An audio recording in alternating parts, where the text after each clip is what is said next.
What are long runs? What is the long run? It's a common term that we hear in running, and this training is really going to get into the what, the why, the how you can actually execute a successful long run and add it to your arsenal in your training. And I brought on an expert to talk about the long run with me today. I have Coach Whitney from our Spark Healthy Runner coaching team. What's going on, Coach? Hi, not much. It's a cloudy, rainy Monday here in Arizona, which is not usual. So I'm enjoying it. All right. It is sunny and very warm on this February day in Connecticut. This is like abnormally warm weather we've been having. It feels like spring outside. So I'm going to take it because I'm not a big cold weather fan. So I'm going to take that. So, guys, I just want to kind of give you a little bit background on why I brought Coach Whitney on today to talk about the long run. Whitney LaCombe is an RRCA and USATF certified run coach, as well as a certified personal trainer. When not working with her clients online, she is coaching the local middle school cross country team, as well as the track and field team. Coach Whitney loves running both on the road and on the beautiful desert trails of southern Arizona. She knows what it means to run in the heat and really enjoys training during those cooler winter months. Coach Whitney is a self-proclaimed gearhead. She just loves testing new running products and gear, and sharing her great finds with her fellow runners within our community. She is also a wife and a mother of 3 awesome kids, and understands the challenges of balancing family life with running.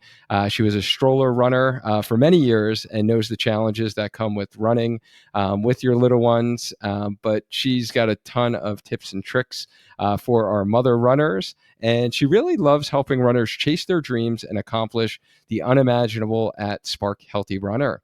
So that's the formal bio, Coach Whitney. I know you just ran an amazing marathon. So if you can, please share with us, what marathon did you run and what was so amazing about this experience for you? So I ran the Mesa Marathon in Mesa, Arizona, which is basically Phoenix. We stayed right by Arizona State University, literally on campus, and it was super close to the finish line. It was The weather was perfect. I mean, honestly, I'm going to keep this short because I could go on for days about the race. It was so awesome. The weather was perfect. It was chilly to start, but nice and like 60-ish at the finish. Perfect weather, sunny. I executed my plan. I followed my training, which, showed because I followed the plan that my coach and I, Coach Lou, came up with, the pacing plan, all of that. It went smoothly. I didn't have any cramps. I didn't have any stomach issues. I did have my headphones die at mile 23, and I stopped for a second to try and reconnect them. And I may have said a bad word or two and just said, forget it. I'm doing this without music. Other than that, like, I could not have asked for a more perfect day. My kids got up with me at 2:30 and helped me foam roll and get ready and do all the things, and they were absolutely fantastic along the course with their signs. They had really funny signs. And then after the race, I followed our recovery plan, and I did not sit down. I showered, we went to the aquarium, walked around for 2 hours. Then we went to IKEA and walked around, and then we drove home. So it was all in all magical, magical day, an absolute perfect first in-person marathon. So I'm like still kind of riding high off that race, reliving it. It was fantastic, absolutely fantastic.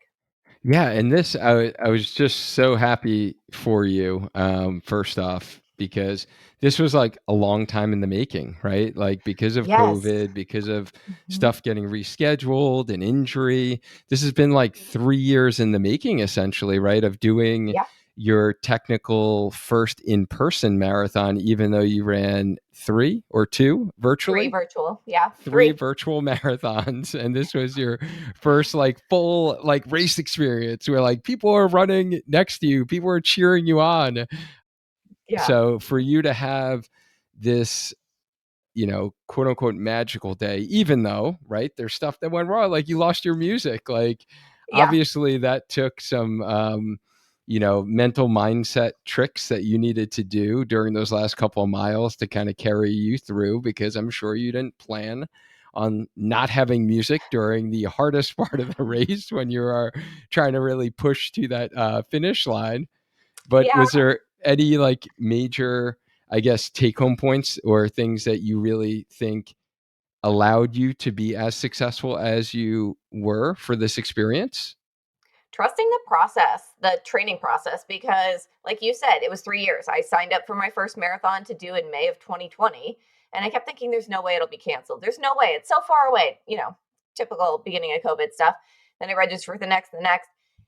This training cycle, I was absolutely dead set. I'm doing this. Nothing is going to derail me. I did the strength training that was prescribed to prevent any sort of injuries, any of that. I did my recovery. I did my prehab rehab. I did my long runs as prescribed. All of the things that were recommended or suggested, I did. I did at Christmas, I did get sick and missed a long run, an 18 miler. Then 3 weeks before the race, I got COVID and missed a 20 miler. So we ended up moving my 20 miler. But other than that, like I knew that if I wanted to make this a reality, I needed to do all the things. And that's what I did. I really buckled down and followed my training. And one thing that helped, and we're going to talk about long runs, is I moved my long run to Thursdays so that instead of running on Saturday when my kids were home and they were wanting to do soccer games and all the, typical little kid things, I could actually be there. So I did my runs while they were at school. And that for me was a huge game changer for this training cycle. So, Yeah, I know. I found that extremely helpful for my last marathon training, as well, was being able to do those long runs either on Fridays or Thursdays myself. Yeah, being flexible with the plan is what I'm hearing, and trusting kind of your training, the process, and you do make it sound easy. And I just want to reiterate again that, Coach Whitney has been, consistently running for more than 3 years and putting in the right type of training. It's not like she just decided to, pick up a 16 or 20-week marathon training plan, kind of free off the internet, and, had this magical experience. So there is definitely something to be said about consistency and, the things that you've been implementing into your running. And it's not only the 3 or 4 months before your marathon, but it's the body of work. And clearly that showed, honestly, during your training, because of all of those things that did, quote unquote, go wrong, right, with the injury, with the illness, personal stressors that you had going on, leading up to that race that week. It definitely wasn't the optimal environment, but you definitely displayed some true, mental toughness, and, being able to overcome obstacles is a true testament to your mental and your physical preparation, honestly, leading up to that. So I'm super proud of you. thank Thanks for you. sharing about the Mesa Marathon. And for those that want to actually get that training that you and I were last on the podcast, was episode 144 in the Healthy Runner podcast, where we talked about recovery marathon tips with Coach Whitney, shared some great tips, and we had a nice conversation about how we recover from marathons. So, for those of you who are new to our audience and you don't know who I am, I'm Dr. Duane Scotti. I'm a running physical therapist, a run coach, the CEO of Spark Healthy Runner, and the host of the Healthy Runner podcast. And we just love helping runners get stronger, run faster, and enjoy lifelong injury-free running. And in today's training, we are going to really get into one of the critical runs within your training plan as an endurance athlete, right? Or as a recreational runner. If you ever have dreams and aspirations of running a marathon, like Coach Whitney just did, running a half marathon, running a 10K, running a 5K, we still need to actually master the elements of the long run that we're going to be talking about today. So some of the things we're going to cover today is really what are long runs, why should you do a long run, and what are the benefits of doing long runs? How often should you do a long run? How do you do a long run? A play of words there. What pace should you run your long runs at? Do you need to fuel for your long runs? And what does that look like? And then, really, what do you need to bring with you for a long run? And then, what is the best way to recover after your long run? And then, we're going to talk about 5 common long run mistakes that we see a lot in our runners in our program, and we're going to share those with you so you can not make those mistakes and be able to be a little bit ahead of the curve, if you will, in mastering the long run. So I set the table there, Coach Whitney. So if you don't mind, really tackling the first topic is, someone might have like downloaded a free plan from the internet and they were like, 5-mile long run. And they're doing that on the weekend and they see the word long run. Like, what is a long run? Well, it's pretty simple. A long run is a long run. It's going to be your longest run for the week. And typically that's, I don't know. It's going to be your longest run of the week. It doesn't really matter which day of the week it is. I was going to say it's on the weekends, but that doesn't really matter because I do mine on Thursdays. So for someone who's just starting out, that could be a 6-mile run. For someone finishing a marathon training cycle, that could be a 20 or a 22-mile long run. Or someone who's doing a couch to 5K or just starting their fitness journey, that could just be the longest workout, a walk, run, interval workout that they are doing for the week. So it's going to be the longest run of your weekly runs. All right. So it's not dependent upon mileage. It's not like a double digit run is a long run or it needs to be a certain criteria. It's literally that person's longest run that they do during the week. And I even start with a lot of the runners that I work with who are currently having a quote unquote injury, we'll call it, right? They're having foot pain from plantar fasciitis. They're having knee pain from runner's knee.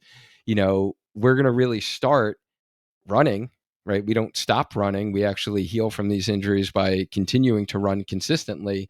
And even if I'm doing walk run intervals and I literally have someone doing a 1 minute on, let's say 1 minute off, run walk intervals as we're healing from this injury, as they're doing the specific exercise they need to recover from the injury, there's definitely one run that I program in during the week that is going to be a little bit longer. And usually I modify this by adding more repetitions to their walk run intervals, right? Like, so certain days I might have them do 6 rounds of that 1 minute on, 1 minute off.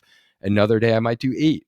And then usually the long run that I'm going to use in air quotes there is really 10 repetitions of those intervals. So even starting out with lower mileage, you can do a long run. And I think that that's an important concept to think about is, number one, adding that variety in the training, but then we're going to start to talk about, why is it that we add these long runs in and what are those benefits? So I guess why don't we get into that now? Why should a runner consider doing a long run, or what are some of those benefits of doing the long run? So the my number one why you should do a long run is it's going to improve your stamina. Like you're going to build up the tolerance to running for longer periods of time.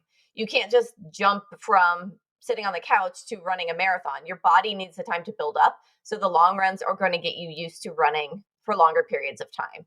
They're going to build up that resiliency and that mental toughness also that is required to be out on the road or the trail, wherever you're running for an hour, 2 hours, 3 hours, whatever the time is that you're out there.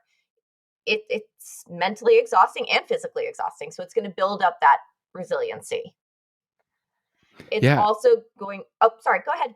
No, I just wanted to say I agree with the mental part, because when you're building up and you're starting to grow and do longer long runs, right? It's always that mental game too. That's like, I've never done this before. Can I run a 10-mile long run? Can I Yes. do a 14 mile that's more than a half marathon distance that, I've done one or a couple of half marathons. I've never run longer than it, right? Like, can I do that? So I just agree with that mental point there. Yeah, absolutely. It's also going to, I'm going to get a little technical, it's going to create denser capillary networks. So the more capillaries or tiny blood vessels that you have surrounding your muscles, it's going to be able to deliver more oxygen more easily to your muscles to allow you to work harder.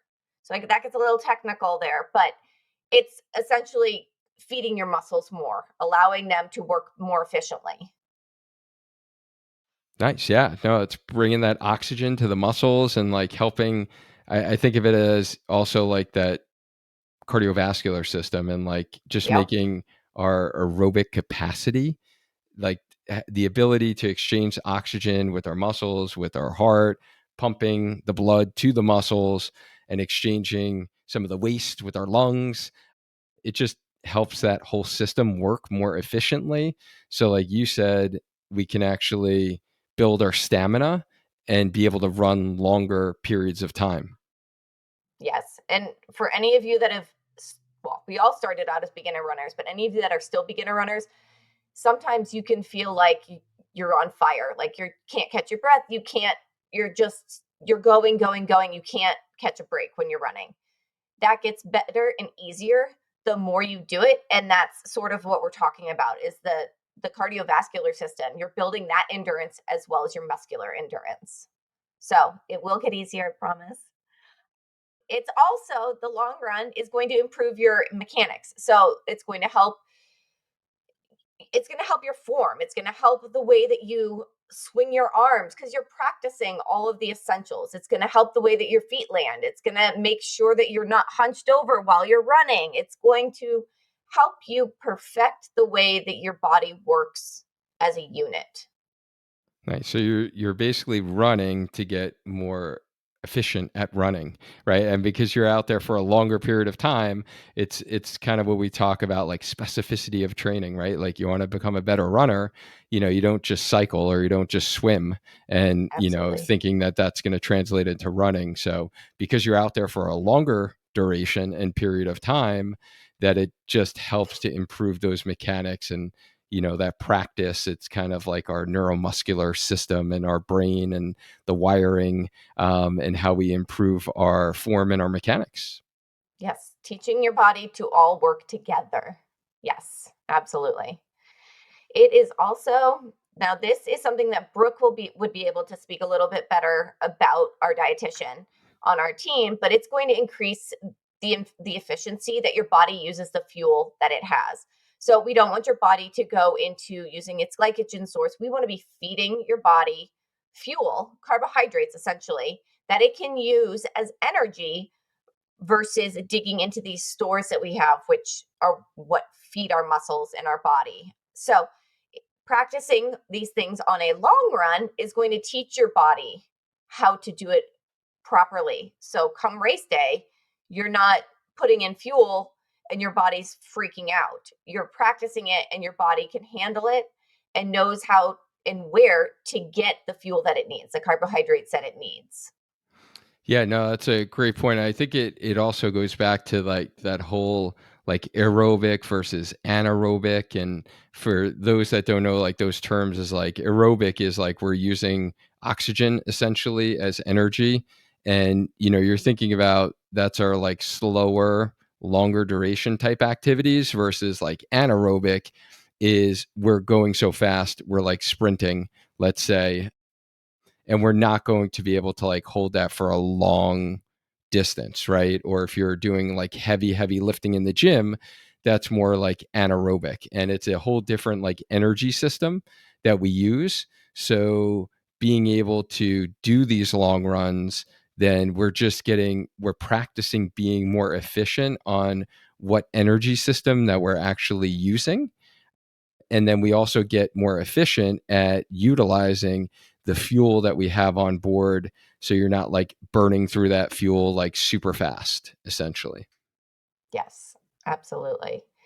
And the most fun would be it makes you faster. Long runs in the long run, pun intended, make you faster. The more you do them, the more you practice, the more muscle endurance you've built up over time. Your body's going to be able to withstand and hold those faster paces for longer periods of time. You can't just out the gate be able to run a 7-minute mile, but over the course of running slow and easy paced long runs for long periods, your body's going to learn how to more efficiently use your muscles and allow you to run ultimately at a faster pace. Nice. So we can maintain those faster paces for a longer period of time. We're getting more efficient. So if I have a half marathon goal, then practicing these long runs will actually get me to that half marathon and even get me there faster eventually. So you definitely have me sold here, Coach Whitney. There are many, many benefits. I don't know. I think we listed 6 benefits of doing the long run. So how often, if, long run is the magic, if you will, how often should we do a long run? Should I be doing these every day? Or if I do more long runs, does that make me better? No and no. You should definitely not be doing one every day. That would be craziness. But once a week, every week, you should have a scheduled long run, whether that's, like we said, a 3-mile run, a longer walk run interval, or a 20 miler, whatever is appropriate at the stage that you're at in your training. Once a week, you should have a longer run. Yeah, we want you to be able to improve on your long run. We don't want you to jump from 10-mile long run into an 18-mile long run. We take the baby steps to get you to the ultimate finish line of your long run, whatever that distance is. If you're doing a half, it's going to be different than a full. A 5K is going to be different than both of those. So whatever is specific to you, we're going to work you up to it. We don't want to just jump right into the longest long run. Yeah, and I think this is a really important point, and this is really going to lead to many of runners' success in being successful in whatever your running goal is, whether it's your first half marathon, it's a marathon PR, or it's a 5K, because, and I think, this is evidenced by, 5K cross country athletes at high school level, collegiate level, like they all run long runs that are like double digit, and even middle distance runners. So like if someone's like a specialist of the 1 miler, they run like double digit long runs, believe it or not, because they know the benefits of building up that aerobic capacity, even though they're never even coming close to running that mileage or the duration that they would do in their event.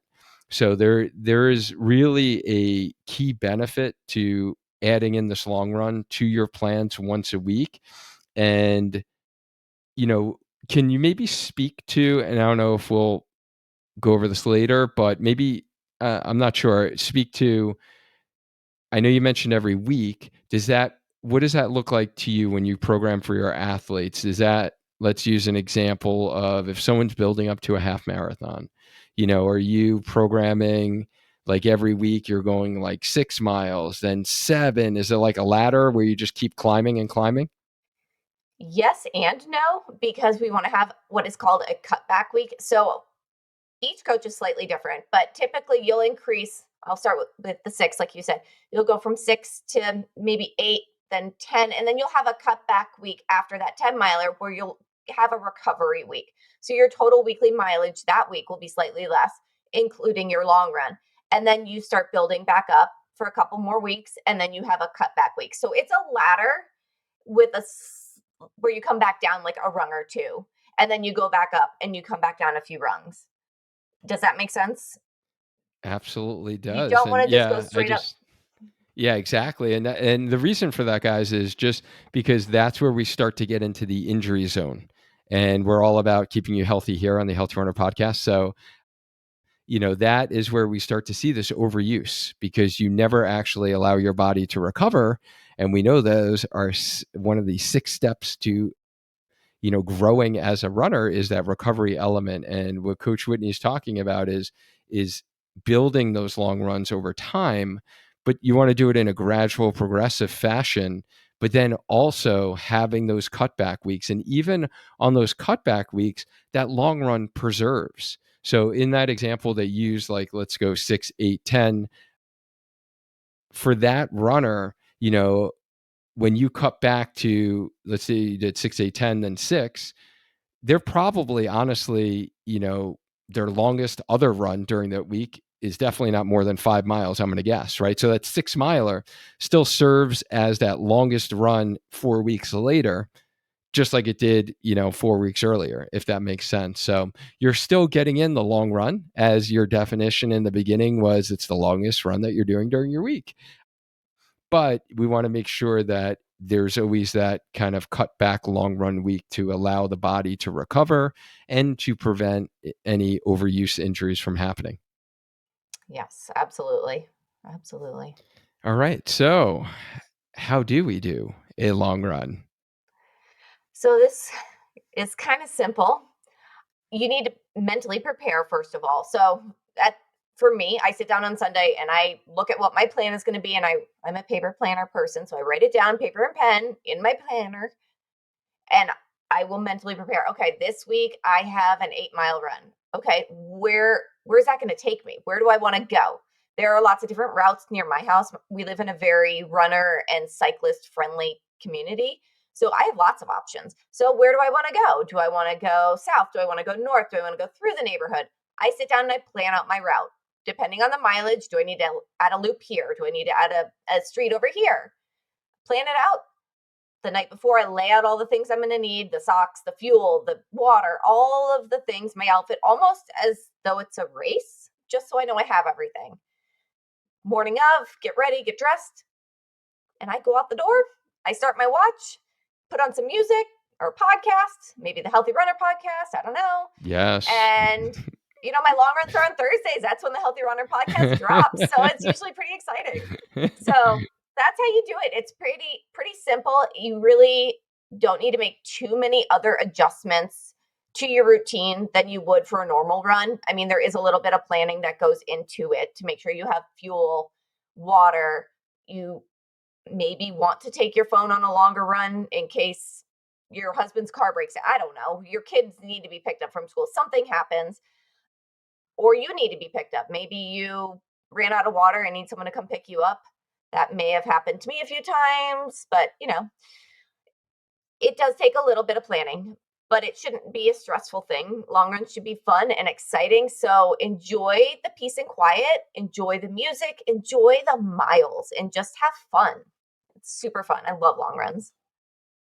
All right. So what I'm hearing is that it just requires a little bit more planning, essentially, than our easier runs, right? Or the shorter runs that we're doing during the week.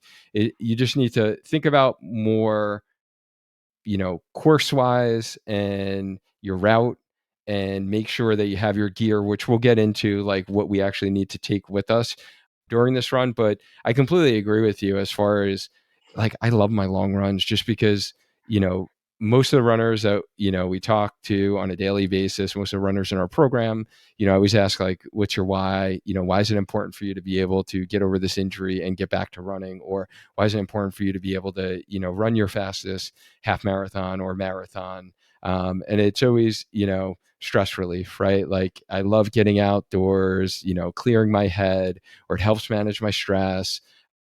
And there's nothing better than the long run to do that, because it really allows you to fully decompress. Like, you're thinking about a lot out there, right? You're either not thinking at all, or you can like fully decompress. And for those that have stressful jobs, you guys can relate if you have like a commute and use your car ride to like just either get peace and quiet, like you shut the doors and it's like, boom, you could just unwind before you like step in your home, and the kids are like screaming and getting dinner together, or you're listening to music, whatever, meditating, podcast, and it's like your unwind time. Like, the long run for me is like my total like unwind time. And it is helpful if you can do it and not have to like rush back for something. So that's why I think your earlier point was a valid, and it was a good point too, on make sure it's that day or that time period where you don't need to rush back, and you don't have to like suddenly turn your long run into like a super hard run because now you're trying to sprint back home to make it back in time to do whatever you had to do on your schedule, which has definitely happened before. But in general, I would say try to make sure you plan it out where that is not the case. So let's talk pacing. What pace should we be doing our long runs at? It depends. Most of the long runs should be at your easy pace, your easy conversation pace. You should be able to, I don't really run with anybody, but you should be able to run with a buddy and have a full on conversation the entire run and not be gasping for air and not be going, hold on, hold on. You should be able to have a conversation with somebody. I always tell my clients, if you can sing the national anthem or say the Pledge of Allegiance while you're running, even if you're by yourself, people might think you're crazy, but it's fine. Then you're going at a conversational pace. If you can run with your mouth closed, only breathing out of your nose, you're going at an easy pace. Once we start gasping for air or you could hear yourself breathing, we need to slow it down. Now, there will be times when in a training cycle, your coach might have a spicy long run in the schedule for you. So, something with a little bit of speed work. And when that happens, yes, you will be running at a faster pace, but the majority of our long runs should be done at an easy pace. Right. No, I think it's a great point. And for those that haven't listened to many other episodes before, when Coach Whitney is referring to a little spice, we get that from Coach Lou on our team, the aforementioned Coach Lou. And we had talked about actually, the purpose and like when we add those in episode 139 on the Healthy Runner podcast, where we did really cover the topic with Coach Lou of like advanced marathon training. And we talked about the benefits and who is really the best type of runner or when to add in some of this, what we call long run with spice.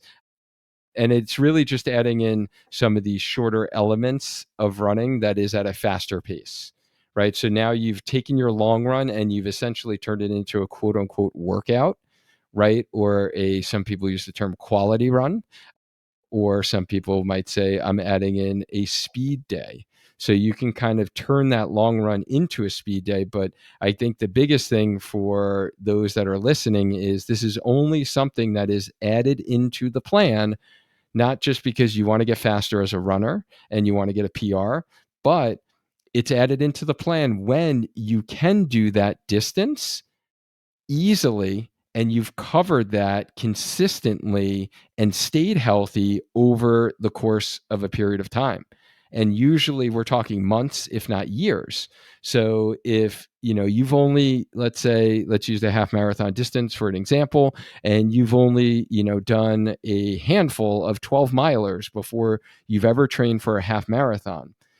In your next half marathon training cycle, I wouldn't necessarily recommend you doing, a 12 miler and now turning it into a workout and adding in some of these faster miles. It really wants to be the runner who has covered that distance consistently, has done a bunch of easy 12 milers, and they know it's not that stressful on their body and they recover easily from it. They haven't been injured.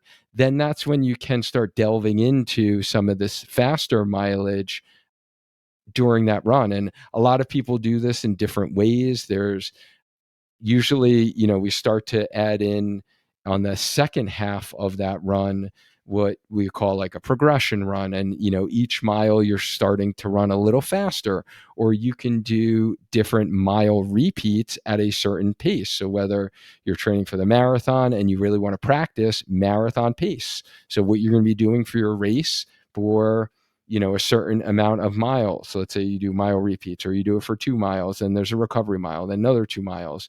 And some, might even run at the end when fatigue is setting in a mile or two at even threshold or tempo pace. So those can look different. We kind of covered that topic with Coach Lou in that advanced marathon training episode. But just to give folks an idea of kind of what we're talking about and really who is that beneficial for. But most likely, if you are listening to this episode, I'm going to assume that you are more on the beginner side of things and you really want to, as Coach Whitney said, keep these long runs at that easy pace, because this is already stress to your body, because now you're running the longest duration that your body has ever run, right, as you build up. So that in of itself is adding stress and load to your tissues. And if you increase that variable at the same time of running faster and speed, adding speed in there, then usually that's where the balance is off and the tissues don't tolerate all of that load. And then that's how we get injured, right? And that's how you start to have an IT band that gets a little cranky, or your plantar fascia starts to act up, or your Achilles tendon really starts to give you a little symptoms. So that's kind of how we manage that and how we prevent those injuries. And really, I guess what we're also talking about, we had talked about recovery before in kind of looking at our 6 steps to growing as a runner. Everything we're talking about today, guys, is really part of the run plan that we talked about in that 6 steps to growing as a runner and building that strong, durable house. So if you want a strong, durable body to be able to run distances, whether it's 5K, 10K, half marathon, or ultra, you need to incorporate the long runs, but do it in a smart way. And that's kind of what we're alluding to here in, looking at pacing for your long runs. All right. So let's talk about some fueling. Do we do our long runs fasted? Like we just kind of get up and head out the door and do these fasted? Because, I might be, thinking that Michael was, to run a half marathon or run a marathon because I really want to lose 20 pounds, Coach Whitney. So shouldn't I like not eat anything? So, which would ensure like I burn fat off my body, and, so that would be more efficient, right? If I eat something, then obviously I'm just burning the food that I'm eating. So, wouldn't that be like counterproductive? Can you hear a little No, sarcasm in my voice?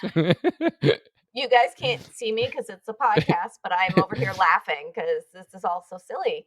No, you cannot do your long runs without fueling beforehand. Actually, you should really be fueling before all of your runs, essentially to fuel your body. You really don't want to be running on an empty stomach. I mean, yes, there are times where we wake up and we literally have 30 minutes to get in a 3-mile run. So there's not really time. And occasionally that can slide. But these long runs, you need absolutely 100% need to fuel before you go out the door. Now, that's going to look different for everybody because what I eat before a long run is going to be different than what Duane eats. Now, I'm probably going to say this funny and he's going to laugh at me, but some people eat a bagel and peanut butter before they go out for a long run, and that's great. Us New For me, Yorkers a bagel. I tried so hard. I tried. I do a banana and I do a granola bar, and that works fantastic for me. Some people just have one of their gels that they are going to eat during their long run, which I'll talk about before their long run, and that works. Some people do oatmeal. There's so many different things that you can try, but you need to eat something. You cannot just have a cup of coffee. First of all, really bad idea before you run, and go out the door. Something to eat, some water. Then while you're running, you need to be fueling your body throughout your run. Now, that also is going to look different. Fueling is so person specific. So, like I said, what works for me is not going to work for you, but you need to be fueling throughout your long run.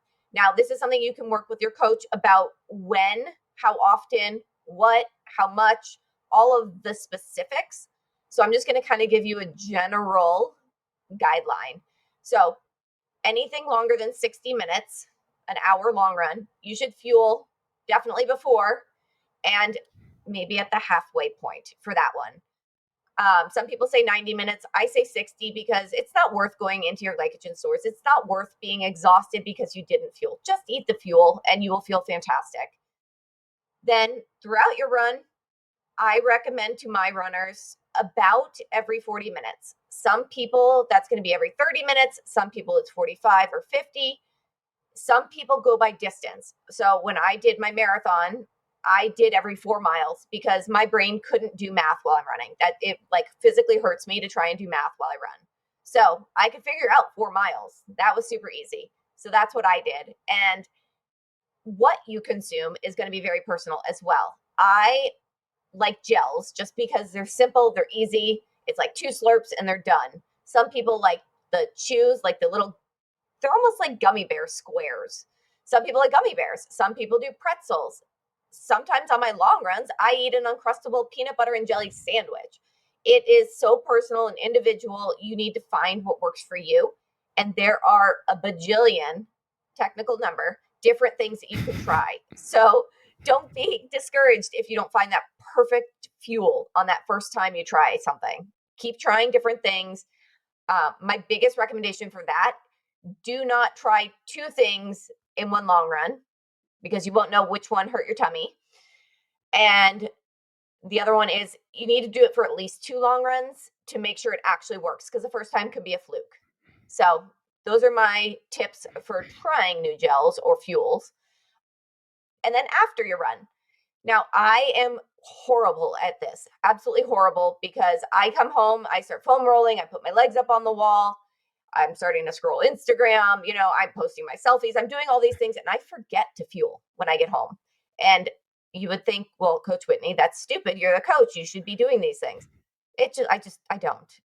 I do drink chocolate milk and I am adding dairy back in. Yay. But Nice. Fairlife chocolate milk is lactose free. So for those of you that are dairy free, you might be able to handle Fairlife. But chocolate milk has a pretty balanced carb and protein ratio, making it ideal for recovery.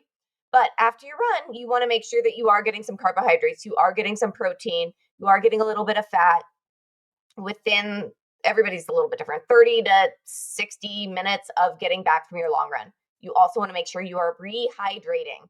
Water, water, water, electrolytes. Make sure you're rehydrating and you're refueling because it will make your recovery so much better. Now, you don't want to skip fueling on your long run because you're going to feel terrible. So practice it, talk with your coach, talk with one of us, reach out to Duane or myself, and we'd be happy to chat with you about fueling. But it is definitely something that needs to happen before, during, and after your long runs. Yeah, no, you bring up so many great points there. And I guess to summarize that, what I'm hearing is you definitely need a fuel, not only for kind of energy purposes for the run, but your legs are going to feel lighter. They're not going to feel as heavy. So like if you've been a person who's never eaten during your runs and your legs always feel heavy and your long runs just suck, like you're like, I could, never run 10 miles. And it's just so laborious to like build up for like a half marathon or a marathon, or even a 10K, honestly, because you don't have that energy. It's amazing once you start fueling for your runs. And we've talked about this with Brooke, our registered dietitian, many episodes on the podcast as well. It's just such a light bulb moment, honestly, for like, all the runners that we work with in our coaching program, that once they start fueling, and I know for me, I was always like a fasted runner when I first started, 12 years ago. And, once I started fueling, it's just been like night and day. So you have to fuel, for a performance element, efficiency standpoint, and you're going to have to fuel at your race anyway. So you might as well practice during these long runs, because if not, then, your GI system isn't going to be used to running with food in it.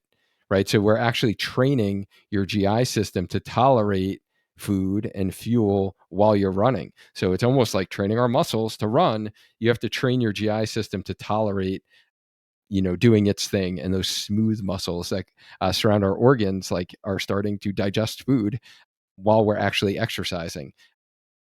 So those are important. And then, the after effects of recovery, right? Like, the reason why we have to refuel is to stimulate that recovery process. So your long runs don't feel so taxing on your body. Like you're not, totally zonked of energy later in the day to like play with the kids. The next morning, you're not waking up and feeling like, oh my goodness, that was like the worst thing ever that I ran this 10-mile long run, this, 12-mile long run. You can actually function. And a lot of that is the recovery aspect. and why. And it's normal, like you mentioned, Coach Whitney, that you don't want to eat right away, because that's normal. Like your body is essentially, all your blood flow is still going to your skeletal muscles, and it's not going to your GI system, and it doesn't want to digest things. Like no one feels hungry after a long run, guys. And don't think that it's just your body. Like you don't need to eat because you're not hungry. And you think, like, nobody is hungry after a long run or a race right away. It, like, I don't know anyone that happens to, but you have to eat in order to stimulate that recovery process. Like Coach Whitney said, adding the carbs plus the protein with a little bit of fats in there to really kickstart that recovery process. So many, many great points there. One point that I just thought about that we didn't mention earlier, that I do want to mention, is the length of the long runs. And I know there's a little debate out there. There's some variability. So I guess I just wanted to get your take on, what's the longest long run you would ever give someone? Maybe we could talk about, maybe marathon training. What is the longest long run someone should do? And then I'll give you my take. So there are a couple circumstances. So I have a client, Emily, who I've helped her through 2 marathon training cycles and a couple, 2 or 3, maybe half marathons, and we're working together now. But she had a time goal that she was really, really hoping to hit. She didn't hit it the first one that we were working together. So the second one, we decided to do a 22-mile long run. There was no speed work in it whatsoever. It was 22 miles, just to kind of give her a little bit extra confidence, maybe is the right word. She did go a little bit faster for those last 2 miles just because she was feeling good. It wasn't prescribed, but typically for a marathon, I would cap it at 20. If the runner has done not all the things, but has, hit the benchmarks that I'm looking for, that they're consistent with their running, that they're not missing a lot of long runs, that they're not running the runs too fast. If those things are not happening, I might suggest only an 18 miler because I don't want them to get injured. So it is totally dependent on the runner and the individual and the goals. For myself, 20 was a great stopping point for my long runs. It time wise, fatigue wise, all the things, 20 was perfect for me. Now, I probably would have been fine with an 18 miler, but having that extra 2 miles just gave me that confidence that, yeah, I can finish 6 more miles. I can totally do that. So it's totally dependent on the runner, but definitely 20. You don't need to go any further than 20 when you're training for a marathon. Yeah, and I completely agree with your take. The big thing here, guys, and I'll take it from like a physical therapist standpoint, is most, runners get injured on the 16, the 18, the 20 miler before marathon training. And really what this comes down to, like, those are going to be your greatest risk factors for getting a running related injury, because it all relates to the duration that you're out there and how much time you're on your feet. Generally speaking, I really don't recommend runners running more than 3.5 hours tops. So whatever, pace you're running at. So if you are a 12-minute, 13, 14-minute pace per mile person, your longest long runs is going to be a lot shorter. And sometimes that could be tough for folks, right? Because they see plans out there and they say marathon, oh, I got to run a 20 miler in order for me to complete 26. And even that, I don't even think that's long enough. Like I have to run 22 in order to run 26. Like if you could run 20, you can definitely run 26. And same goes for the half marathon, by the way. Literally, if you could run 10 miles for your longest long run, you can run 13.1. Like physically, you can do it on race day, even though mentally you're going to second guess yourself and be like, no, there's no way. But trust us, like we've seen many, many runners do this, right? If you can hit those benchmarks, you can definitely complete the marathon. However, it really comes down to, and again, like social media, if you're comparing yourself to other runners, you're like, wow, they did a 22. And like Emily, for example, right? Like Emily did a 22, or this person, wow, they ran 24 miles before their marathon. Maybe I should be doing that. That person who's running, 24 miles for their marathon, or they're running 22, they're a faster runner. So their long run is done in a shorter amount of time. So that's where you're going to really see, and that's the big differentiator there. If someone, we got like a Coach Lou, for example, right, who, his easy pace is like by tempo or threshold pace. I think his easy pace is like 8-minute pace, right, for his easy runs. And he might be doing that for his long run. He's going to be done a lot quicker, right, with that 20 miler. So he might do more like during his marathon training than the 20 miles, because it's a matter of that time on feet. And then the other thing I'll add there is experience level. And like someone like Emily, you bring up a great example, is she's done many marathons, right? So this wasn't her first marathon, right? And it kind of goes to the experience level of the runner, the durability of the runner. And if you are an often injured runner, then you are definitely not the person that we would recommend crossing that 20 threshold, or even for if it's your first couple of half marathons, getting even close to 13, right? We might cap you at 11 miles as your longest run, sometimes 12, right? So all of those variables go into play when we're looking at how long should your longest run be when training for a half marathon or when training for a marathon. So I want you guys to think about that. And then if you are listening to this and you're really looking to take it to the next level, you've done many, many marathons, many half marathons, you can, even for half marathon training, like, I don't know, I think, half marathon's my favorite distance. I think I've done like 20 something of them.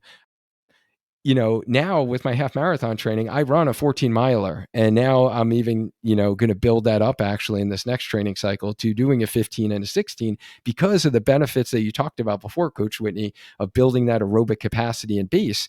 And for me now, that's not a huge stretch because I've done it during marathon training, last fall. So just thinking about when we cross that threshold, there's a rationale, and there's been years, a body of work that's built up to that point where we can cross that threshold. So hopefully that just answers, that common question you'll hear. And you'll also see percentages of weekly mileage out there, guys. Some people say 20%, some people say 30%, but it really matters is all those other variables on like how much percentage your long run is for your weekly mileage. And I wouldn't like perseverate on any of those numbers, by the way. And you'll see different like coaches and schools of thought on what that should look like.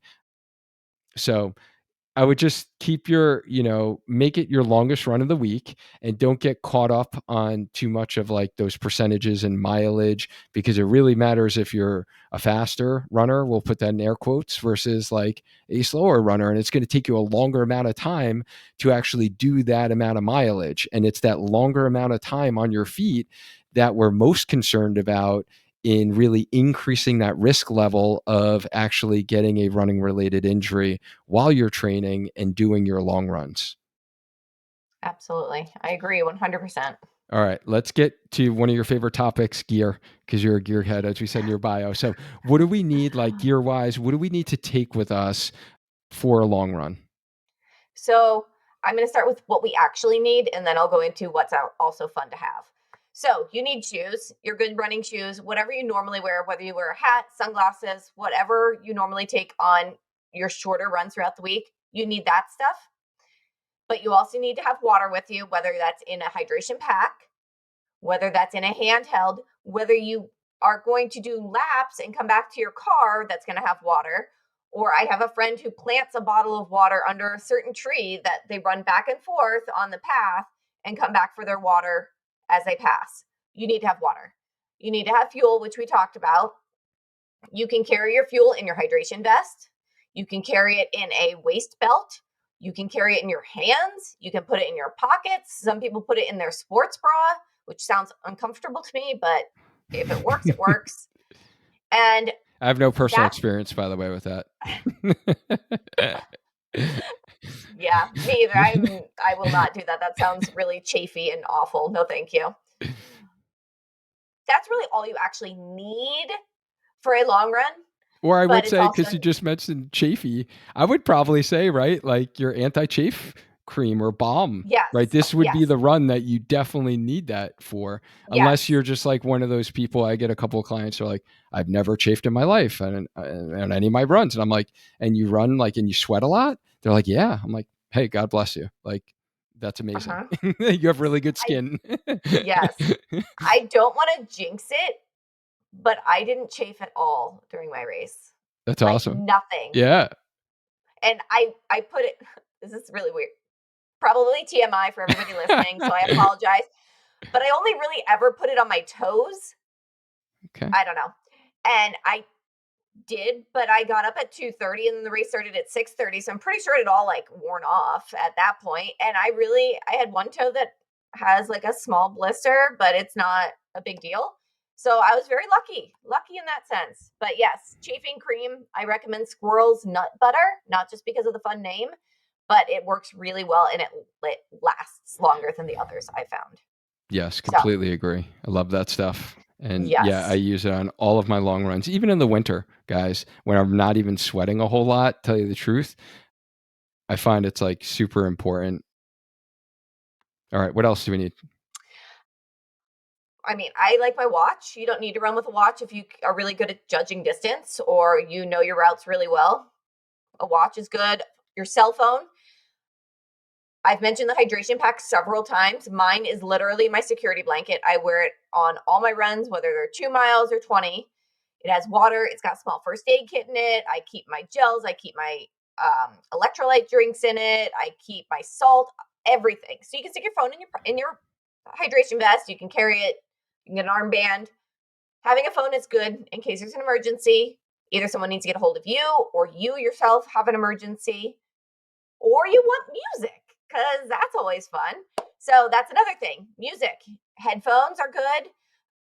I have really a really small head, so I can't wear AirPods when I run. So I wear they changed their name. They used to be Shocks.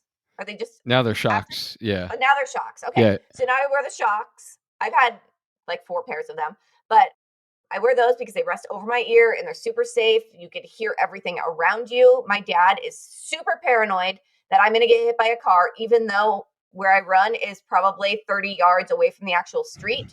He's convinced someone's going to go rogue and like run off the road. So I wear the aftershocks so that he's happy. I can hear cyclists. I can hear the coyotes. I can hear people. It's awesome. They are fantastic. And I feel like they are like the safest headphones around. If you're going to run with headphones, music, and you want to be safe. I also run with salt. I've mentioned that. There are a couple different forms. You can get salt tabs, which are like little, almost like children's Tylenol. They're the little chewables. They're very chalky, but they do the trick. I have since moved on from those, and I now use base performance salts. Have the same components. They have electrolytes, like they have potassium and magnesium and sodium and all the things that you need. They come in a little vial, which if you are going to put the vial in your hydration pack, you need to make sure you've closed the lid so you don't spill all the salts out while you're running. Happened But here, personal experience, both of us. yep, yep, I told yep. my client that the other day. I was Oh, like, Coach Whitney and I both made this mistake the first time we got it. We didn't close it all the way, and then it was everywhere. And mine I was in know. my shorts. Like my shorts have a little Oh, pocket in it, and there was like oh. salt everywhere. I was like, are you kidding me? Oh man. No, and I have another client that ran the New York City Marathon this past year in 2022. And I had mentioned to Emmett about the salt. And so he was going to take them. He was like, I'm so glad you told me to make sure that that lid is shut because he had put him in his handheld or he had taped it onto his handheld or something. And he was like, if I hadn't, that would have just been all gone within like the first few miles because the lid, it just is gone. But I keep that in my hydration vest. You guys, hydration vests are awesome. If you don't have one, they are an investment, but for reals, I mean, I have two, but I've been running with my same purple one for 4 years. So it's worth the investment. Like for Hmm. real, get one. And the other thing that you should bring with you is a smile. You should always smile at runners that pass you and cyclists. And it's really fun to play this game, Sweet or Sour. I don't know if you guys ever played that as a kid, but I like to see the person coming at me and I try to guess if they're going to say hi back to me or if they're going to totally ignore me. And then I get really excited if I win the game and guess correctly. So bring a smile, smile at everyone, because you never know who's going to like need that smile, who's having a bad day or who's counting people that smile. So there you have it. Those are my things that you should bring and the things you need. I like that. A little distraction and also helps you get through that long run. And it always is better to smile. When you smile at someone, it definitely, it almost gives you a little energy as well. And I've utilized that at races as well, no matter how painful that point of the race is. All right. Thank you for sharing all of those tips there. I totally agree with all of those. I don't know if you mentioned hat and sunglasses. Did we say that in the beginning? Because this Yes. might be, If and even if you think it's going to rain, maybe an outer shell or outer for layer, rain, and then the hat is key. Because when you're out there for a while, sometimes the weather can change, right? So you guys want to think yes. about, taking a little bit more, especially when the weather is going to be, kind of shaky. You want to plan ahead, definitely. Yes. Well, and a hydration pack is great for that because you can take off that long sleeve or the arm sleeves or your gloves, whatever, and you can throw it in the back of your hydration pack. Mine has this little, it's called a shove pocket in the back. So I don't have to take it off. I can reach behind me and just like shove it. It's like a hoodie, like the pockets on a hoodie. It's kind of like that. It goes all the way through. So you can just put all your stuff in there. You just carry it. You don't have to like ditch it on the side of the road. Yeah, unfortunately, my shoulder mobility is not as good as yours, so I would have to take my pack off and then put it in Oh, that pocket. I'm like, just thinking about that. I'm like, I can't reach back there. no, All it's right, down so low. It's like my mid back. You can do it. so let's talk about recovery after the long run. What are the things we should be doing after we're done with our long run? We talked about refueling. So that I would say is key. If you're going to do anything after your long run in terms of recovery, refuel. Have a bagel with peanut butter. Have, let me get it right one of these times. Have a protein shake with some fruit that has some carbohydrates in it. I really love like a chocolate plant based protein powder with spinach and cherries. Fantastic. Or I always put spinach because it's a secret vegetable. Put blueberries, banana. You can throw some peanut butter. Like smoothies are great.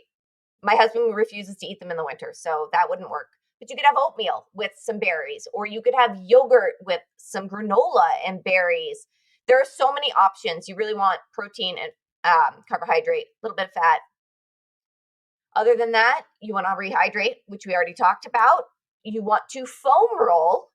Your foam roller will be your best friend after a long run. Like, you can't foam roll too much. And I always say to my clients, like, just do it. Like, just keep going. There's not like a time limit. Don't stop at 5 minutes. Don't stop at whatever. Just keep going. You can foam roll before your long run too, which kind of helps to activate and wake up those muscles. I like to do that. Foam roll compression socks. I maybe need to redo that video to show off how to easily get your compression socks on. But compression socks are going to be your friends, and the socks, not just the sleeves, because you want all of the blood flow going up your leg. You don't want it to pool around your feet, around your ankles, which can happen when you wear just the sleeves that only cover your calves.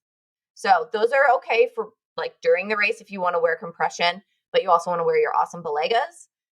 You can do that, but after the race, put on the full on compression socks. Good point.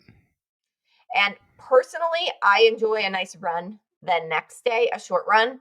I feel like it helps to kind of reloosen, that's not a word, loosen up my muscles again and kind of get the blood flow going to help the recovery process versus having a complete rest day the next day. Yeah, no, it's definitely good to get those legs going. So let's talk about the five most common long run mistakes that you see in most runners. I can attest to doing all of these at some point. So if you are guilty of any of these, don't feel bad because we've all done them. Number one, running too fast. You don't want to run too fast. Run at our easy pace unless prescribed in your workout. Two, not building up the distance gradually. So jumping from a 6 mile long run into a 12-mile long run. Don't do it. Bad idea. You're going to get hurt and then you're going to regret it. So don't do it. Listen to your coach, follow your plan. If you happen to miss a long run, say you missed your 8 miler, Don't jump into your 10 miler the next week. Talk to your coach and figure out what you can do and how you get back into the swing of the long runs, because just missing one and jumping to the next distance is the same as going out too fast. Number 3, not fueling before, during, or after your long run. You need to be doing all 3, like for reals. Not taking water with you would be number 4, because you don't realize, especially this time of year in the winter, you don't realize that you are sweating and you are losing not only water, but electrolytes in your sweat. You need to replenish that. You need to be making sure that you're drinking. You're not going to feel thirsty like you do in the summer when it's like 5 million degrees and you're running in an oven. So bring that water, sip on it. I tell my clients, even if you just take a sip every mile, that's going to be better than nothing. So try to do more frequently if you can, but bring water with you, handheld, hydration pack, whatever you need to do to bring it with you, bring water. Last, and you might think this is silly, but it's not, knowing where the bathrooms are is my last common mistake that runners make, because sometimes you eat something the night before that doesn't agree with you and you don't know it until you're halfway into your run.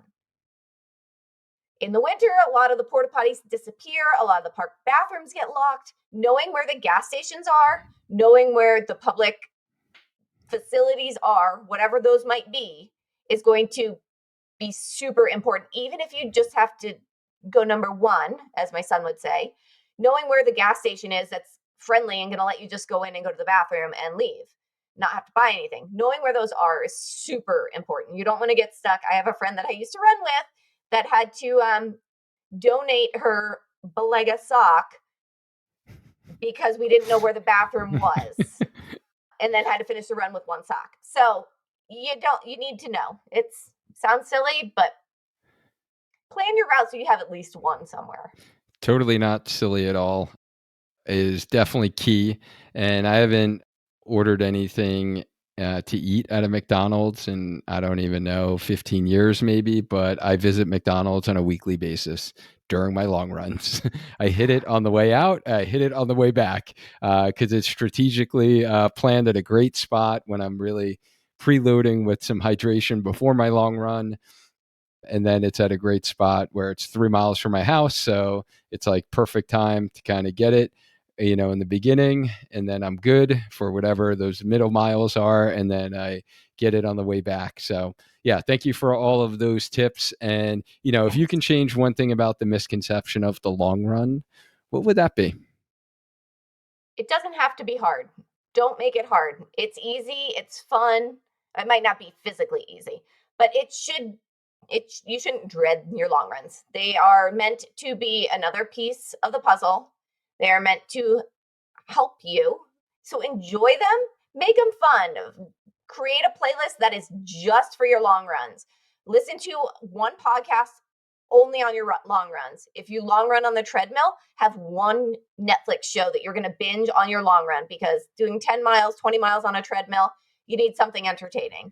So it doesn't have to be hard. Enjoy it. Yeah, that's great. And I would add into there that it is probably one of the most critical runs, as we mentioned before, because of the benefits that you need to be doing as a runner year round. Not only when you're training for a marathon, not only when you're training for a half marathon, but year round for your overall health, to stay healthy as a runner. We need to allow our bodies to adapt to tolerate a quote unquote long run, no matter what that mileage is. But you need one run in your weekly plan from a longevity standpoint that your body's going to get used to, and it's going to get more efficient. So that's how we get faster as runners. We get more efficient when we run, and we can run longer distances and be able to do those for faster times.